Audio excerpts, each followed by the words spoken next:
बातम्या देऊन खोट्यामध्ये बातम्या देऊन आपलं जो समाजामधलं हे वाढवण्याचा प्रयत्न केला, असंतोष निर्माण करण्याचा प्रयत्न केला. पण तरी देखील मोदी साहेब व्यवस्थित पद्धतीनं सत्तेवर आलेली आहेत आणि देशाचा कारभार त्यांच्या हातात आहे. त्यांना आणखीन तुमच्या आंध्रामधून आणि UP बिहारमधून सगळीकडनं त्यांना पाठिंबा मिळाला आणि एक स्थिर सरकार असं आपलं इथं तयार झालेलं आहे.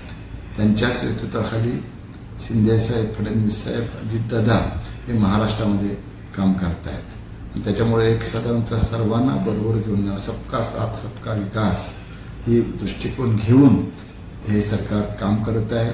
त्याच्यामध्ये त्यांना हे काम करत असताना काही जरी विरोधकांनी किती जरी केलं तरी महिलांच्या करता काम करतायत, युवकांच्या करता काम करत आहेत, शिक्षणाकरता काम करत आहेत. या सगळ्या गोष्टी